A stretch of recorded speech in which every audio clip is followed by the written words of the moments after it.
سلام به همگی. امروز یه جشن تولد خواهیم داشت. قراره خیلی خوش بگذره. پس از دستش ندیم.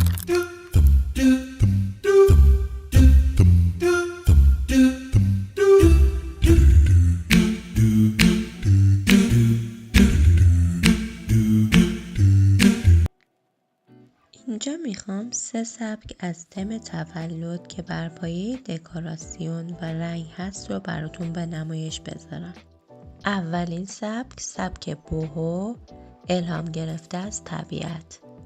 برای ترکیب رنگ اول که شامل هلویی، سبز نعنایی و کرم طلایی هستش، ابتدا پرامپ مورد نظر رو آماده میکنیم و پس از آپلود عکس دستور رو ارسال کرده منتظر نتیجه میمونیم.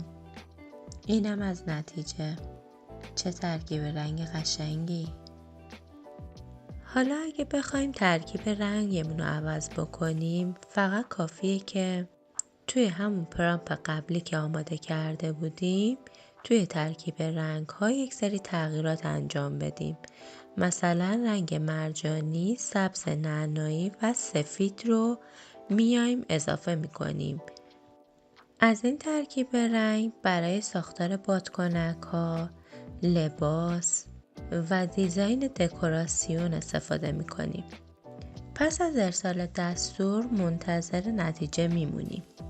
اینم از نتیجه و این طراحی فوق‌العاده زیبا.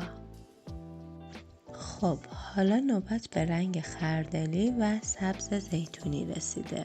مشابه پرامپ قبلی فقط با تغییر رنگ دوباره میایم یه تصویر جدیدی رو خلق میکنیم. همینطور هر تغییری که دوست داریم توی دکوراسیون انجام بدیم تمام اینا رو به پرامپمون اضافه میکنیم و یا تغییرات رو توشون انجام میدیم. چند ثانیه منتظر نتیجه میمونیم. اینم یه طراحی زیبای دیگه از سبک بوهو. سبک بعدی معرفی سبک کلاسیک هستش و توی این سبک ما از رنگ‌های تیره و ترکیب اونها با رنگ‌های متالیک مثل متالیک طلایی و نقره‌ای استفاده می‌کنیم. از ویژگی‌های کار کلاسیک تمرکز بر شکوه و ظرافت هستش. استفاده از شمعدان‌های بلند، ظروف کریستال و گالارایی‌های بزرگ و با شکوه. اینم نتیجه پرامپی هستش که بر اساس رنگ‌های قرمز کلاسیک، کرم و طلایی درست کردیم. طراحی بعدی با رنگ‌های قهوه‌ای شکلاتی، کرم و طلایی هستش که خودم خیلی دوستش دارم.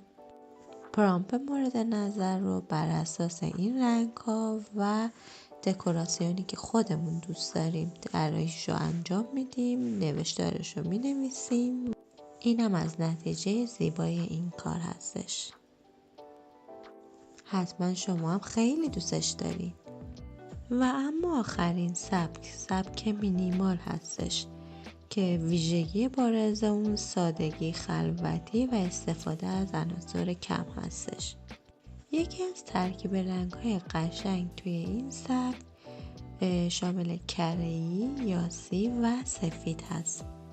مشابه قبل عکس رو آپلود میکنیم، پرامپ رو مینویسیم و دستور رو ارسال میکنیم و منتظر نتیجه نهایی.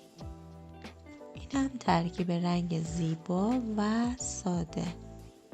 امیدوارم که از معرفی این 3 سبک خوشتون اومده باشه و لذت برده باشید.